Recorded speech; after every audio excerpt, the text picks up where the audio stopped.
everyone, and welcome to another episode of Lawfully Told, a podcast dedicated to exploring legal career pathways one local story at a time.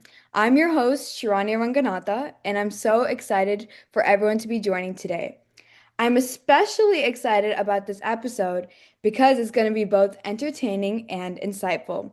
We're joined by a remarkable panel of three accomplished lawyers, each an expert in their field and each with a unique story to tell. Whether you're a student thinking about law, or someone curious about the different paths within the legal world, or just looking for inspiration, you're in the right place. So let's get this episode started and let's hear more about our panelists and what they really do. Can everyone give a quick introduction of themselves and, if possible, include a fun fact? We'll start with Jesse, move on to Diane, and then lastly, Mackenzie. Hi, I'm Jesse Greenwald. I'm a partner at Baker McKenzie. I focus on IP transactional law and patents. And before law school, I got my PhD in plant pathology and microbiology. So I studied different genetic pathways in a specific bacteria that kills plants. My fun fact is that I have a pet tortoise named Bert. He is 18 years old right now, but he will live hopefully into his 70s. So it is an ongoing family discussion about who is going to inherit him. Interesting. Awesome. Hi, I'm Diane House, and I'm a partner in the Dallas office of Baker McKenzie. I've been a lawyer now for 23 years. My practice focuses on trademarks and brand protection.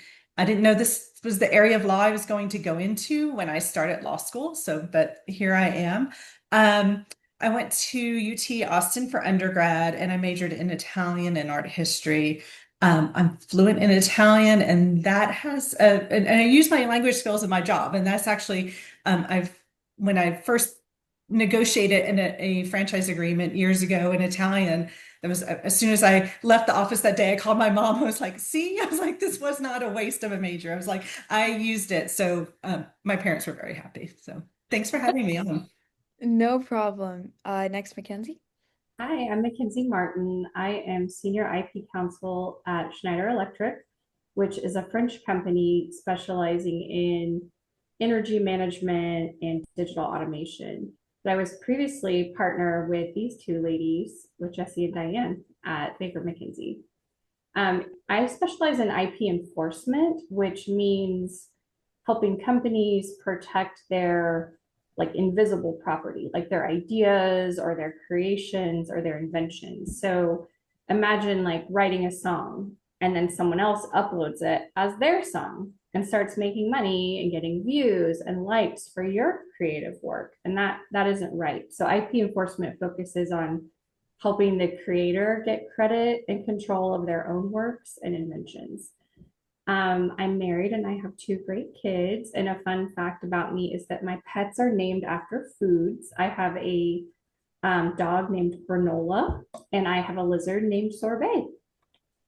So cute. I've been trying to convince my mom to get a dog, but I don't think that's gonna happen anytime soon. But that's really interesting to hear how all of y'all's undergrad is different backgrounds and how it really contributes to your law career. So, starting with one of my favorite questions, many teenagers or even young adults struggle to know what they really want to do in life. So one of the reasons I created this podcast is to inspire students like myself to understand that the world has limitless opportunities. So I start this podcast by asking you all, what inspired you to go into law? Starting with Jesse. Yeah, so I'm probably like the poster child for that comment because I have my undergrad was in biology. I went on to do plant pathology. I thought for sure I was going to be a research scientist, and I was, well along my way into my PhD, and I was miserable. Like I loved the planning part of the hypothesis stage, and I loved it when I got the results. But the majority of your time is spent, repeating those experiments and analyzing the data. And a lot of people really love that, but it was a grind for me. And I thought to myself, I just don't really see myself being happy doing this forever. What am I going to do? So I had never even considered a legal field before. I really just wanted to find something where I could use my science and do something that I was passionate about. And so I really kind of dug in and found out about patent law and decided that that might be a good choice. So That's So great. it's never too late to pivot. Yeah. Next, yeah. Diane. So I first became interested in law probably either like late elementary or middle school. We were doing in our GT class, we had this unit on appellate arguments, and I loved that, and I had a lot of fun with that. And my teacher, she was like, you're really good at this. She was like, maybe you should consider being a lawyer, and like that always stuck with me. But fast forward, I don't go into court or anything like that, but I love like the exercise of the intellectual exercise of preparing arguments and things like that. So that's where I first became interested, and then kind of in high school, like I was in youth and government, and then I went to, and I was always drawn to like the kind of the section of being the attorney. Like I ran for attorney general and did all of that, and then I went to girls state and was always doing the kind of the appellate arguments, and I loved that aspect, and that kind of that stuck with me from middle school through high school, and then through to law school. Awesome. Mackenzie? Yeah. I mean, I have always loved science and math. And so I didn't even think about law for many years. I guess I didn't appreciate that science and math could lead to a career in law. I just didn't know that those dots connected anywhere. And I went to college and I studied electrical engineering, and I loved the study of electrical engineering. I really enjoyed it. But when I started doing some of the summer internships that went along with that, I realized, oh, I don't know if I'm going to like this in practice. Um, I just didn't love it felt a little isolating to me. And it may have just been the jobs that I had in particular. There could be other jobs out there that are more people focused that I just never kind of got exposed to. But for me, for the internships I had, they felt a bit lonely and a bit isolated. And I didn't love that feeling. And so I was looking into what other career paths might be out there that were available for people with engineering degrees, like I was pursuing, but also, more of a people oriented path. And that's how I found patent law. So what drew me to it was really just the combination of, applying scientific skills with people skills. That's great to hear. The common theme that I'm hearing between all three of you is that you had time to pivot and really get into what you liked. And that's great for me to hear because I don't want to put all my eggs in one basket, and I'm sure no one else wants to. So now moving on to our first individual question. Um, Jesse, as I was looking through your profile, and as you said, one thing that caught my eye is that you had a science PhD. And usually, many people go into political science or philosophy when it comes to law. So, I have to ask you, how does your science PhD help you in patent law, or does it not correlate at all? Yeah, no, it definitely helps. I think the most transparent way that it helps is just from a technical standpoint. So I do a lot of advisory work with technologies in life sciences. And so having that baseline understanding, and I know McKinsey has the same thing on engineering, just understanding the underlying technology is key. But I think one of the aspects of this that I was thinking about in preparing was I I think beyond just the technical element, getting the PhD was really helpful in forcing me to figure out how to think and relay information in a way that is really highly applicable to the law. Um, when you're in the scientific space, everything is hypothesis driven. And then you take that hypothesis and figure out the implementation of it, and how the scientific research is going to be applied at the end. And it's really not all that different in applying it to legal scenarios and business scenarios, especially when we're interacting directly with clients. And so I think being able to take that large pool of information and distill it down into what is the problem? What are the possible solutions?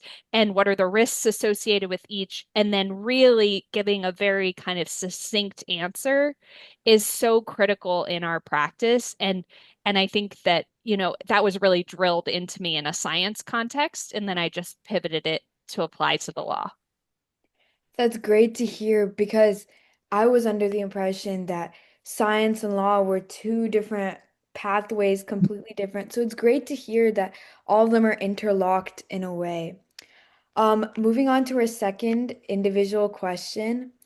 Um, for Diane, one of the things that all lawyers have to do is pick a legal path or what kind of law they really want to practice. So I'm curious, what made you pick trademarks and brand protection versus other legal pathways? Sure. So I mentioned before, I studied foreign languages, Italian and Spanish, and I studied art history. Like that was my base in college. And then I got my master's in Italian studies, which was a nice kind of interdisciplinary program. Um, and and those things, and then before I went to law school, I worked at a publishing company. So I kind of had all of that kind of, that kind of the arts in the background. And then while I was in law school, I helped my then boyfriend, now husband, run his creative agency. So I got to see and help him with clients and helping build brands from the kind of the creative side, and but that dovetailed nicely into a career in in helping clients build their brands and protect them from the legal side. So that that's kind of where I think how I ended up where I did is kind of just this kind of odd background of interests, but they've all kind of filtered nicely. And then as I started thinking about IP, I thought, well, patent law might be interesting, but unlike Jesse and Mackenzie, I don't have a technical background. So I would have to go back to school and get a technical degree if I even wanted to sit for the patent bar and become a patent lawyer. But that's not where my skill set lies. So I have friends who did that. I have friends who were liberal arts majors, and then they decided, they were like, no, wait, we really want to be patent lawyers. They went back to school, they got technical degrees, and now they're patent lawyers. But that's how I ended up kind of focusing on trademarks. That's such a cool blend of like creativity and law and language.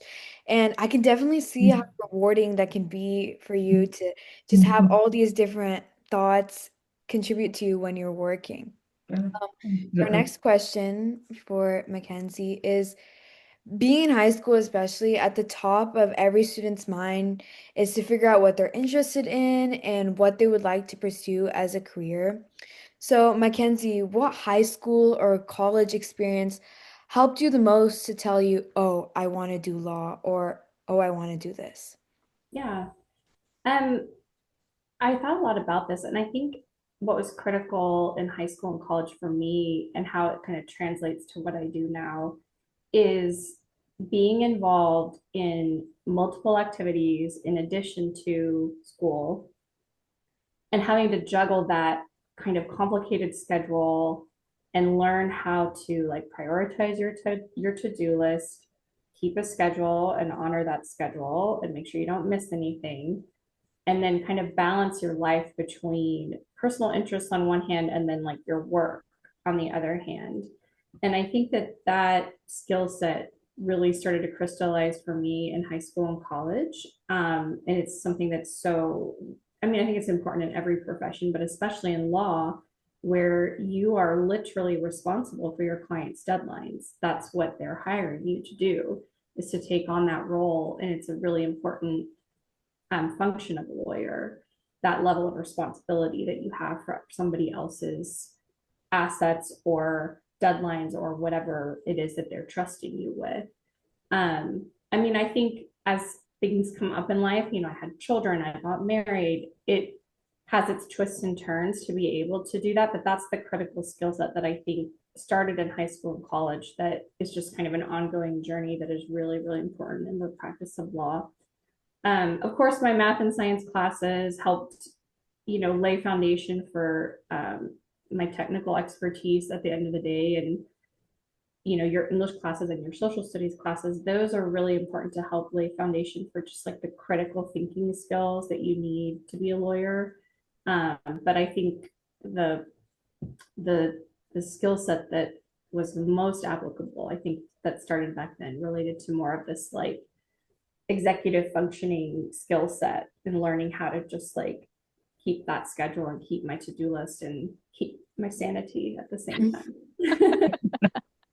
That's a really creative perspective to put into how time management in high school and college really shaped your law career in the future. And that kind of opens my eyes to see that it's not only like extracurriculars and classes, but also those soft skills that you need to go forward in life. Um, it's time to move on to our next section. What work is like. Being a lawyer is definitely demanding and requires you to sacrifice a lot of time. So, building that work-life balance, I assume, is very important. So, I want to know what work is like. What is a typical day or week like for each of you? Starting with Jesse, of course. Yeah. No, I'm laughing because Mackenzie just like cued this for me perfectly. As I was preparing my answer, I thought to myself, do I give them the spicy answer or the real answer? The real answer is your day is a series of email prioritizing and checking and making a to-do list and shuffling it. And you are just, I mean, the most successful days are when you sit down, you look through your email box, you make your to-do list in the correct order, you work on a specific task, which for me might be, I have a pretty broad, sometimes I'm negotiating an IP license, sometimes I'm working on a patent application, sometimes I'm working on a transaction.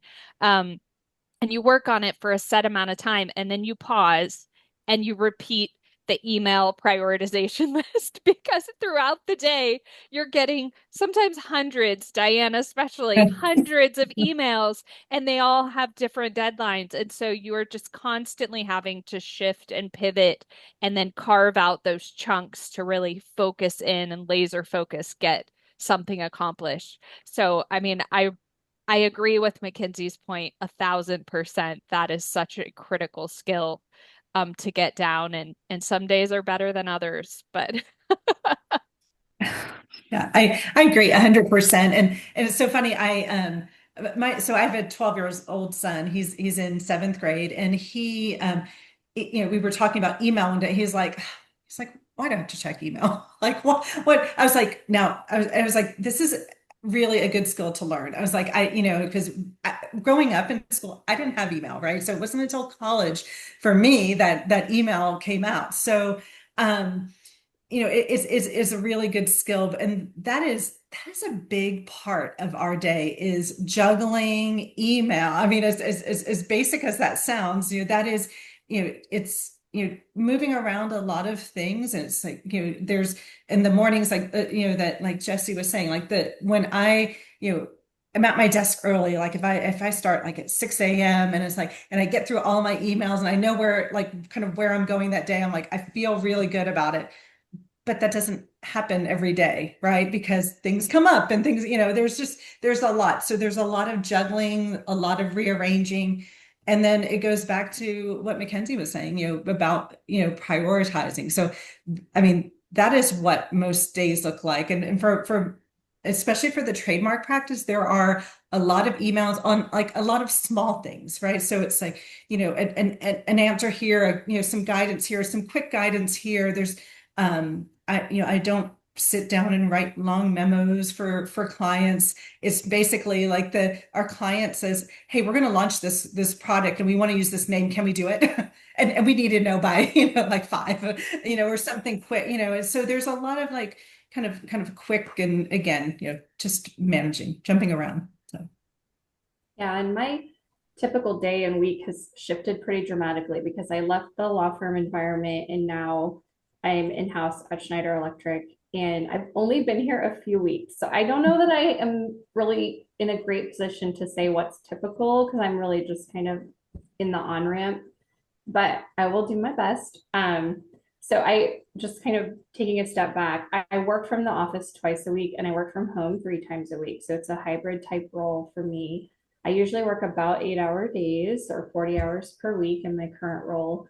And our team is really spread out all over the world. And so, our company is really international. So sometimes I might get up and have a call at like 6 a.m. with one of my colleagues overseas, or I might stay up late for a call with somebody else, but then I can kind of shift my work window so that it doesn't just take over my whole day.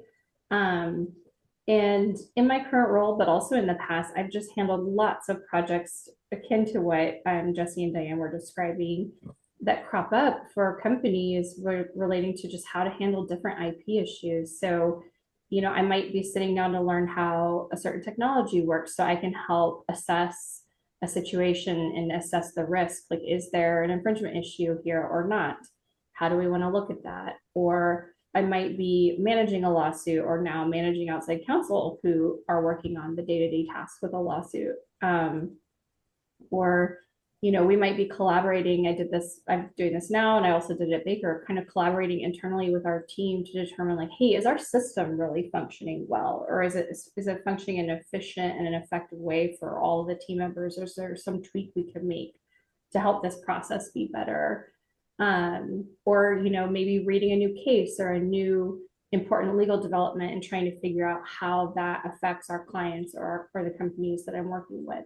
So it can really be a wide variety of things. And like Jesse and Diane emphasized, you are never sure what you're going to tackle in a day. So that time management and task management is always kind of layered over the top of that. That's great to hear. And I think, Mackenzie, your experience is valuable too, because lives are constantly changing. You don't know what you're going to be doing next. And I feel like moving jobs is something people fear, and to see that it takes time to get into that balance is something I think, like, I'm grateful to hear. And additionally, like, emails and tasks and stuff, repeatedly it's being mentioned, so which tells me and our audience that you need to be good at time management. You need to be good at, like, knowing what you want to do, prioritizing each task, which is a great thing to hear. So now moving on, Jesse, circling back to your science background, can you give me an example where it really mattered in a technical project? Yeah, so I'm going to give you an example that actually highlights two of us because I guess about a year and a half ago, McKinsey and I got a great opportunity to team up. We had a client of the firm who is in the bioprocessing space. So they use fungi, they use yeast to that they genetically modify to make end products that they are desirable. A lot of times these are in the pharmaceutical industry or in the cosmetic industry, making kind of peptides and things that go into larger products. And so there was a patent out there owned by a third party that was very problematic to them with respect to their business. And I understood the technology really well. It was very much in my wheelhouse. But McKinsey is our litigator. So she knows when things have to be filed, the forms, how to be incredibly persuasive from an argument perspective. And so we teamed up to kind of tackle this large filing together with the US Patent Trial and Appeal Board. And it was just a really great kind of cross practice relationship, and we really we were highly successful. They ended up settling, and our client was very happy, and it was just a really great end result. So, kind of that beautiful balance, and also a great example of how we really don't work in isolation most of the time. Everybody has their unique skill set, and the more you can identify others with complementary skill sets, the better you're going to be able to serve your clients. That's great to know that there are people that specialize in each thing to guarantee a smooth process. And additionally, it's great to hear that you could actively input your knowledge from your degree, which is awesome. But now for Diane, I know many lawyers work in the local scale or even national scale. So I've been curious to see how they work at a global scale, making me ask you, what is it like to protect brands globally?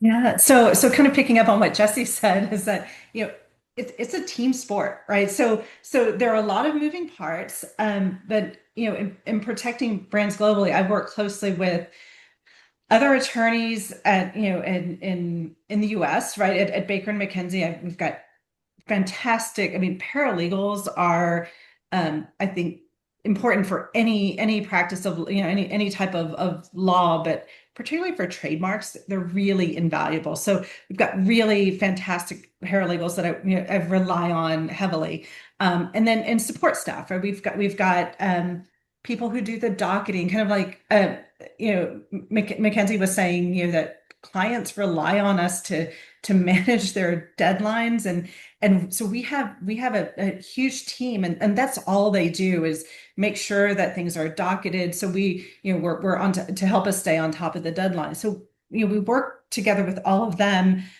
plus our colleagues in other offices, and we work really closely with them. I think a big part of protecting brands globally is understanding kind of either, not only understanding the local laws, but kind of local, like the culture, the kind of what just understanding from a local practice, what's important, what's advisable, like for when clients are picking new names for products. Well, is that going to be an offensive name in that country, for example, and things like that. So we work really closely with our colleagues in other offices, and then of course our clients. We work really closely with them. So it's not just the legal department that I work with. I work with marketing folks, the product teams, and there's kind of this constant back and forth between our team here in the US, our clients, and then our kind of local offices. So I mean, and it's kind of, and it's a little bit like Mackenzie said, it's like you don't know. It's like you might be on a call at 6 in the morning because you are, because your client is in Europe or wherever. Or I know Jesse and I, we have clients. Jesse has a lot of clients in New Zealand, so we have late calls to accommodate them. So it's kind of, it's a bit of managing it's working with this global team, and then and again it goes back to kind of what is it like to manage, to kind of protect brands globally. It is the kind of the constant juggling and prioritization, and making sure you're meeting their deadlines for their production schedules or whatever. So it's kind of there's continuing on the theme that we've already discussed, I would say.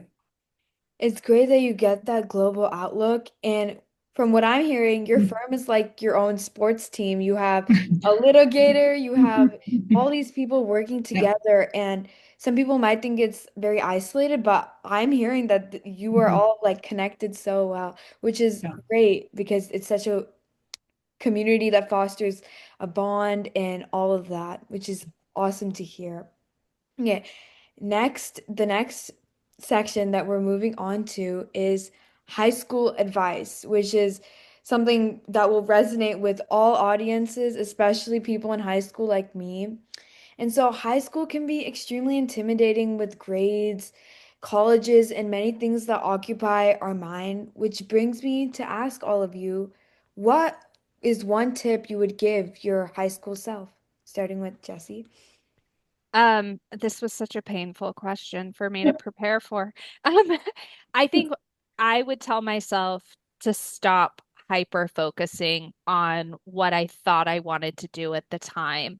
Looking back, I think some of the most valuable knowledge that I gained was in areas that I was just interested in and have nothing to do with what I do now. I took a course that it was a history course and it related to atomic energy and development and kind of World War II and the dropping of the bomb. And I actually got project from a client through a conversation with them on that topic. Like we were at a meeting and we just started chatting about that. And I thought for sure, okay, that I'm never going to get any work from these guys because we just talked about history, right? And they called me and gave me work and I asked them and they said, you obviously have you're obviously intelligent. You obviously can, process complex ideas. We trust that you're an expert in your area of law, but it was great to just know that like you could have a conversation. And so I think that is really something that at the time I felt very silly taking that course and I felt like I was wasting credit hours. And in hindsight, I'm like, I enjoyed it and it made me a broader, more relatable person. So, That especially resonates with me because as I told you, I've been public speaking and I've been into law, but I feel like I need to pause and be like, hey, I might be interested in computer science. Hey, I might be interested in this. So it's glad to hear this tip so I can improve in the future and maybe even our audience has the same issue with putting their eggs in one basket. But moving on, oh, sorry, Miss House, go ahead. No, all good. So I would say, again, to go back to the kind of the manage like time management and kind of managing priorities. I think that's the tip I would give my freshman self is become really good at that because looking back, I mean, school, I worked, I mean, I worked hard, but it came easy, right? So, I mean, I think for a lot of us, right, it came easy, but it gets harder. The farther you go, the harder it becomes. So, um, and, looking from my freshman year of high school to my first year of law school, I wish I had honed those skills a little more than I did, right? Because I think that would have served me well, and I think that will serve anybody well, no matter what they do. So really being intentional about your schedule and and organizing things instead of just I'll just stay up later. I'll just get this done, and that was kind of that's been was my attitude for a long time. So I think had it been a little more organized, I probably would have saved myself a lot of stress. So that's what I would say. That's great to hear that. Mhm. Um, Again, like repeating what I said, like it's just great that you have that connection with everything that you do and you get to like experiment with different things. Uh, Mhm. Moving on to Mackenzie. Yeah. I mean, I got some great advice from people along the way, and I just want to share the stuff that I think really helped me. So there's two that I want to share. One is from my stepdad. He told me from a young age, for every class that you take, it's important to get a good grade, and it's also important to learn the material. And those two things are not necessarily the same. And so you really want to go into each class and think through like, what's the subject matter here that I'm trying to master and why, and really make sure you focus on that. But then also study and do well on your tests, and they're really there's some overlap, but they're not fully overlapping. So I would just really focus on that. One example I would give is like in mathematics, you can learn how to solve an integral in calculus and you can get an A on that test without ever really fully understanding what an integral is and why it matters in application. So, I think just making sure you're kind of being a student of both things is really important. And then the other advice I would give is something actually a lawyer told me when I was in college. I went to see him speak because I was trying to learn about patent law. And he said to all of us in the room, he said, don't let one or two setbacks take you off track. And I think for women, this is especially important because a lot of us are, if we're considering math or science or law or something, maybe we're high achievers. Maybe we're people who've always done well in school. And, you heard Diane say, like, school came easy to her, but there will inevitably be a setback at some point in your life. And I think, you can take it really hard and that's fine, but it's really important at some point to just reset and refocus. And get a tutor if you need it. There's no shame in having a tutor to help you understand a concept. And we all have teachers, right? A tutor is just an extension of that. And mentally, if you need to do a little mental gymnastics, like sometimes you might just need to pretend the setback didn't happen. So for me, the way that resonated was I had really good grades in college, and I got this one class and I got a B, and I just thought my life was over. But actually I saw that guy speak at just the right time, and his words really resonated with me. And I just was from then on like, I never got that B, and just pretended like I didn't have it, and just mentally refocused on my goal, which was to get as many A's as I could, and tried my best to just leave that behind me and leave the negative thoughts with it. So I would strongly urge you to do that. It's quite ironic to me because my mom is like, don't worry about the grades, understand the concept constantly to see that it also benefit you, encourages me to do the same thing.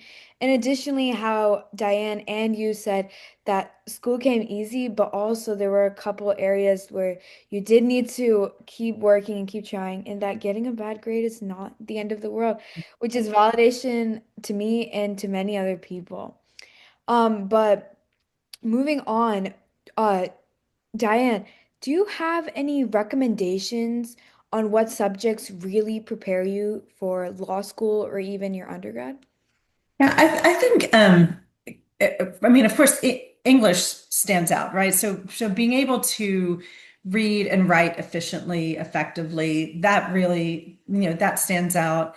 And thinking way back to high school, I remember, it seemed like we had a lot of work to do, right? We had a lot of there was a lot of reading. It was very demanding, and kind of learning how to read again efficiently, because you would have to and and kind of understand the concepts, being able to convey them, learning all of that. I mean, that was in a very timely manner. That's probably the biggest thing. I would say any debate classes, any sort of speaking classes. I mean, those are good. Again, those help you, kind of with your critical thinking and communication skills.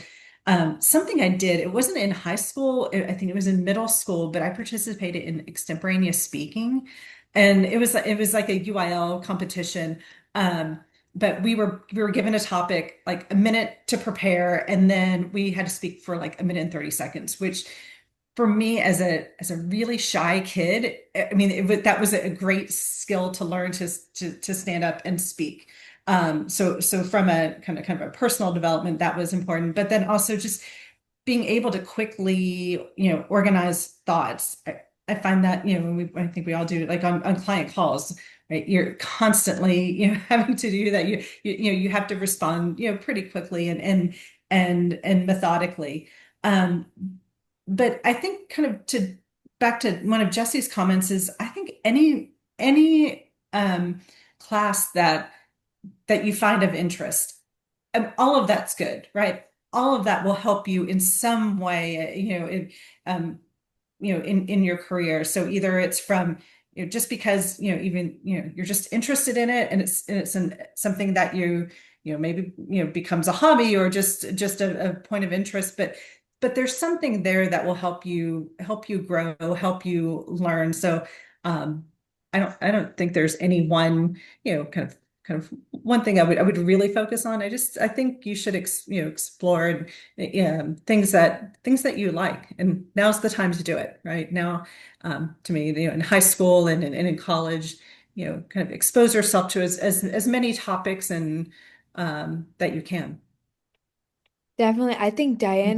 I think we're very similar because I also competed in UIL. I also do youth and government. Yes. To see like we have so many similar factors is great. And going back to course selection is always an intimidating process, especially for me. Me and our whole family sit down, we're like, okay, what is the plan? But to see such simple courses like English and whatever you're interested really impacts you is something, again, that's great to hear. Yeah. Moving on. Mackenzie, so I was always curious about extracurriculars. So what extracurriculars are similar to life at core or even help you prepare for the extensive reading or even workload? Yeah. Well, I mean, just to pick up on Diane's note, I wouldn't necessarily focus on one particular extracurricular, but rather just finding two or three things that you really enjoy.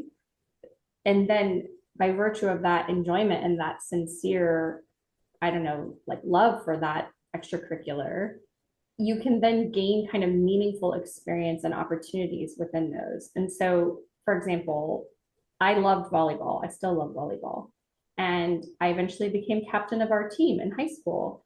And I love singing. I always have loved singing. So I was in the choir and I eventually joined and made our show choir as a junior and senior in my high school.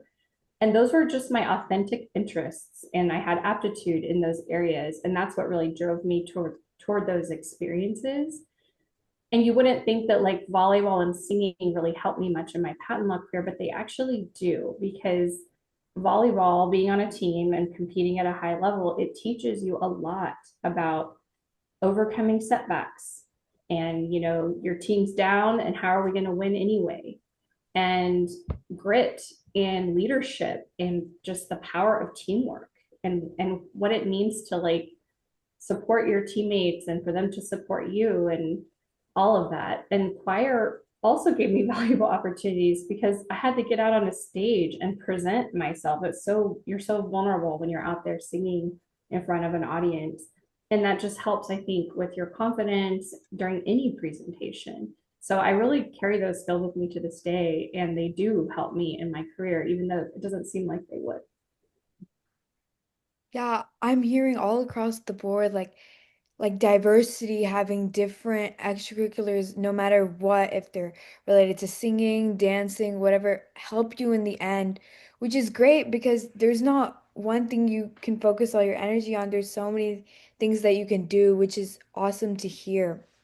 Um, we're moving on to our next section, which is with looking forward. So with the amount of students and people wanting to pursue being a lawyer or any sort of legal position, I especially have seen an influx in people wanting to go into the law pathway.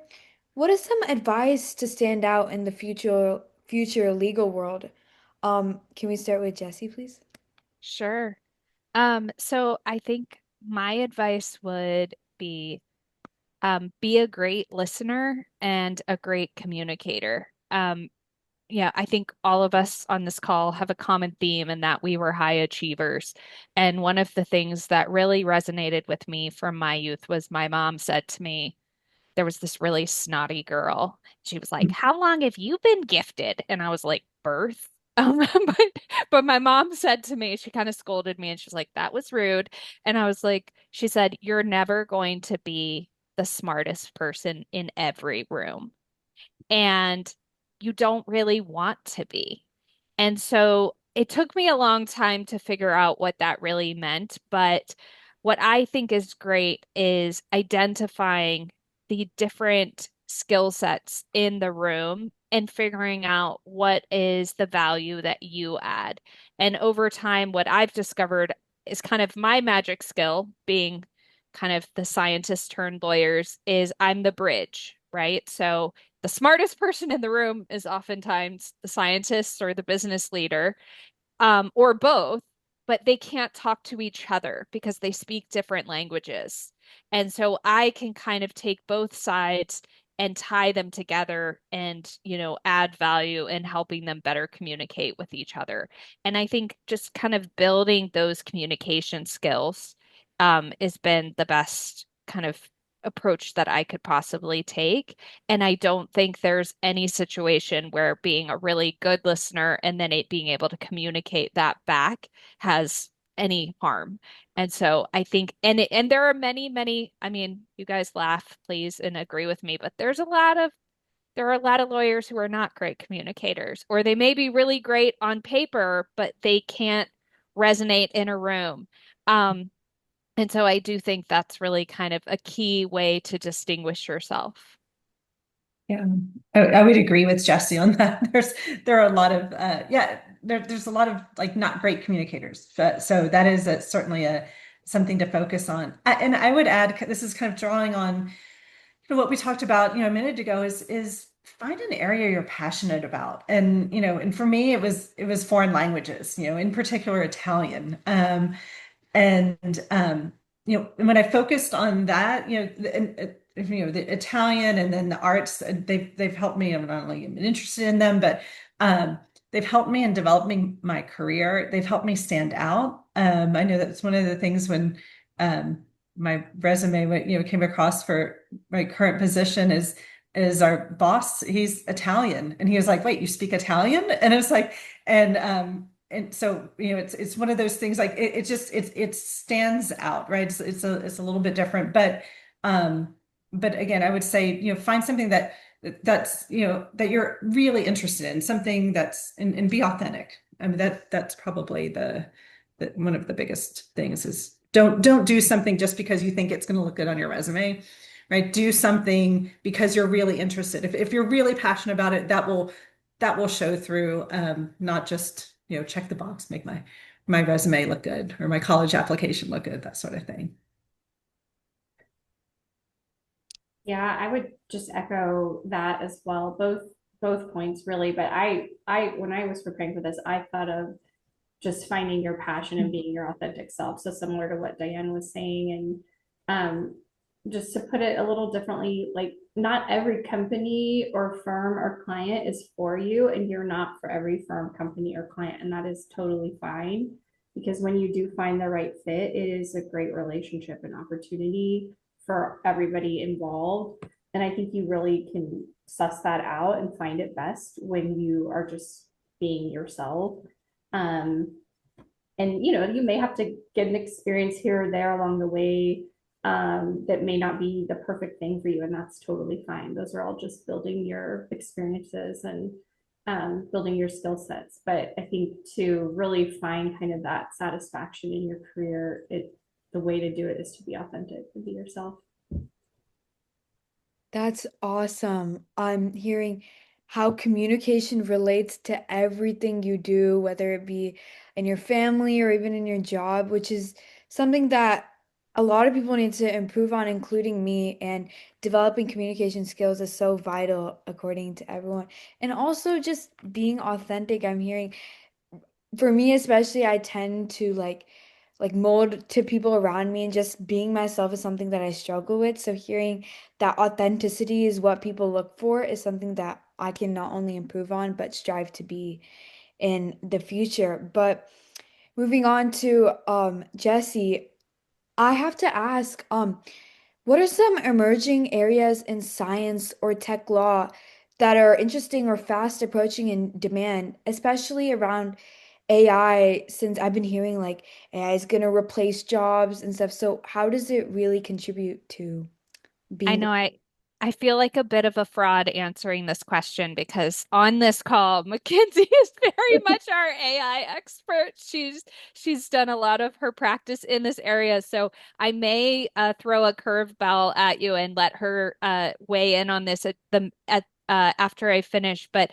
I definitely think AI is a major topic that needs to be present on everyone's mind across a lot of different areas. One in particular interest to me is the idea of the role of AI in confidential information management, and how that relates to how companies are going to be continuing to manage their data in a way that maintains their intellectual property rights to the full extent. I think as we're still pretty fresh in the AI universe, I think most clients are just kind of drinking from a fire hose right now, making sure that they're not committing major missteps. But as we move towards your generation being in our shoes, it'll be more nuanced. And I think there are going to be a lot of new there's going to be a lot of new case law on this. There's going to be new laws, hopefully.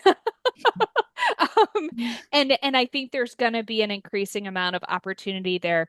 The other one that comes to mind, and I really do want Mackenzie to weigh in on the AI, is nuclear energy and other clean energy needs. I think we're going to see that booming in the business space, which means we're going to have corresponding business needs from the legal side because we need all of that energy to support the AI growth. And we also know that we need clean energy in order that we will still be here when you are old, like my turtle. Somebody has to be here to take care of the turtle. Okay. Oh my God. That's so, yeah, like environmental aspect. I never really thought of how the environment contributes because I know AI is taking a lot of our resources too. But Mackenzie, I want to hear your perspective too. Yeah, so I mean, AI, at least where it is now and where experts think it's going, at least in the near future, is it's obviously an amazing tool, right? It's incredible. Anyone who hasn't sat down and messed with ChatGPT or any of the other tools really is um, selling themselves short because it's incredible for what it can do. But so far, I think the place where it's most helpful within the legal space, just in terms of like actually practicing law, is to help with efficiency. So it's able to generate draft emails or draft response emails, or it's able to help you rewrite and reword things in a way that might be communicated better. But it's not always accurate. And there have been lawyers who have gotten dinged in court for just turning over briefs that were written by AI that are actually incorrect and are citing cases that don't exist. And judges and clerks have figured it out very easily. And, it's actually sanctionable conduct in our field and can get you disbarred. So it's really important for all lawyers to, and young lawyers starting out, to make sure they are really learning the practice of law. And only in doing that can then you leverage and maximize AI's potential. So it's certainly there as a tool. I look at it as kind of like a tool in my tool belt along the same lines as like my computer and the internet. Those things make my job way more efficient and better. So does AI, right? But at bottom, like I'm responsible for my own output. And that includes if I'm leveraging output from the internet or output from AI, like I'm responsible for that. So I need to make sure it's correct. Um, but like in terms of other skills that I think the next generation of lawyers will need, I mean, I think AI savviness is part of it, but I would just go back to basics. And these things have kind of been talked about already on the call, but like communication and time management, I mean, those are really critical for any lawyer.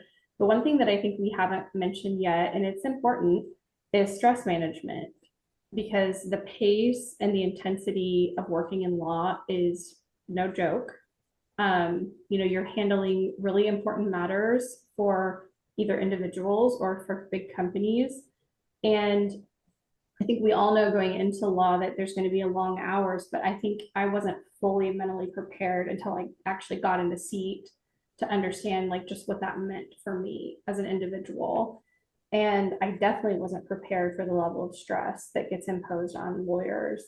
And if you think about it, like we're taking on these problems on our clients' behalf. So we're always managing other people's problems, and we have to kind of internalize it almost ourselves in order to really understand it. And so you really have to learn how to navigate the stress of that and navigate the pressure.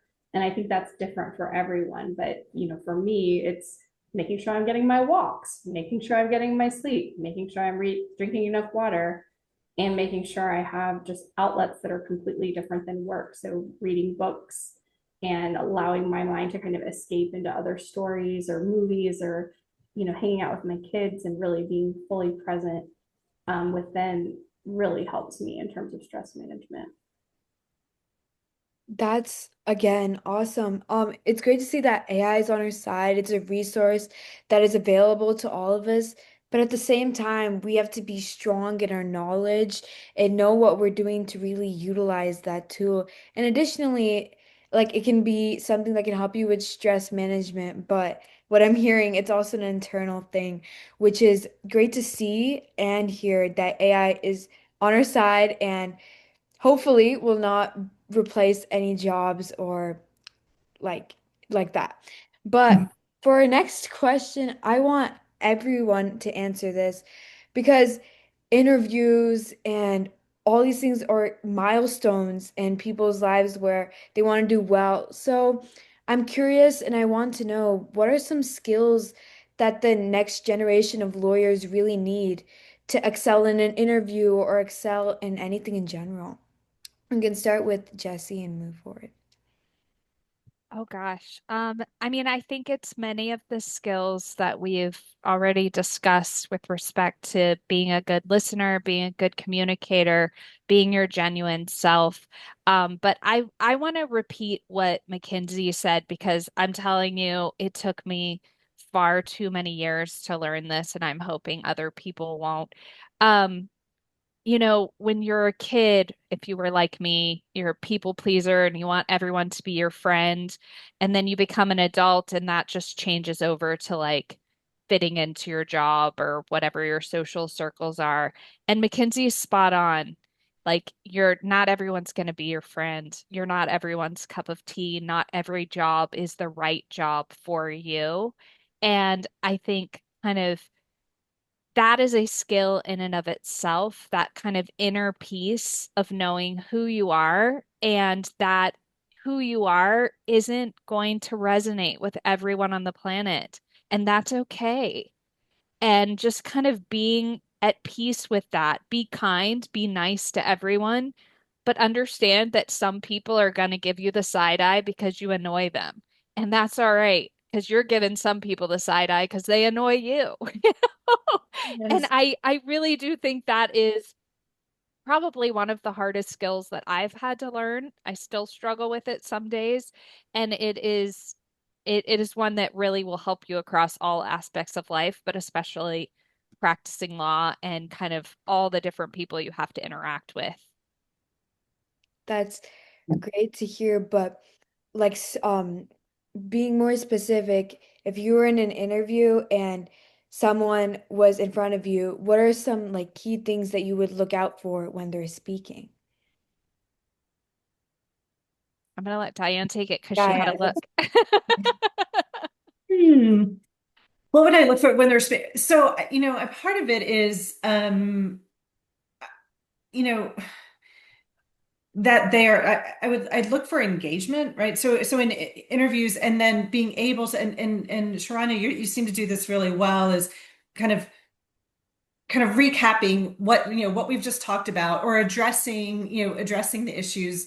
um that's one of the things that I would look for is somebody who's not just they've got a script and they're going to get their point across, and I might ask a question and they don't answer it because they stick to their script, right? So I want, again, this kind of goes back to communication, but that's one of the main things that I would look for is when we interview associates or summer clerks, that are they able to kind of respond well to kind of to what what we're asking, and again, have a kind of a normal conversation, right? Have a be authentic. I mean, again, there's a lot of themes here, and it seems like we keep coming back to them, but that's what I would look for primarily in an interview. So, Yeah. I think for interviews, in order to prepare well for them, you want to think through what are the things that I've achieved that are relevant to this role? And what do I have to say about those things? And really think through those points, not because you want to jam them in at all costs, but because you want to be ready to like articulate them if the opportunity presents itself. And I think interview questions come in a lot of different forms. You have to kind of read the room. Sometimes people just want to have a conversation with you and just get to know you, and they may not have a major substantive question for you. Sometimes they will have all substantive questions for you. Tell me a time that you overcame a problem, or tell me a time that, you exhibited leadership, or tell me the time that you failed and how you learned from that. And you can get lots of those questions from ChatGPT or from internet resources. They're all out there, and you can just go through exercises where you practice kind of how you respond to those kinds of questions.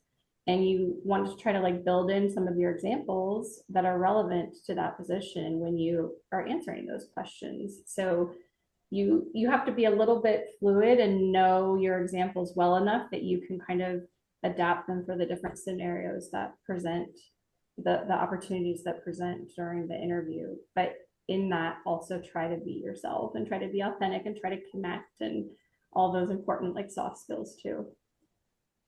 It's great, and I'm happy to see that there's so many overlapping topics that come not only in interviews, your job, college, high school, and it's like I'm very happy to see that once you develop a skill and master it, it continues on for the rest of your life. And I'm incredibly happy again to have this discussion because as of now, my input was Legally Blonde in Suits to how lawyers were like. So I'm glad to hear this. But this brings us to the end of today's episode. A heartfelt thank you to our panelists for taking time to join us and share your journeys. You've been so patient and gracious, especially as we work through emails and scheduling. And I'm truly glad we made it happen. And a special thank you to Jesse, who supported me and helped bring this panel together with all these wonderful women here today. I cannot thank you enough. And this has been one of my most memorable episodes, and I hope you feel proud knowing you've made a meaningful impact on our community today. To our listeners, thank you so much for tuning in. I hope you found this conversation as inspiring and informative as I did. Be sure to catch our next episode coming very soon. Until then, take care, and thank you again for being a part of Lawfully Told. Bye.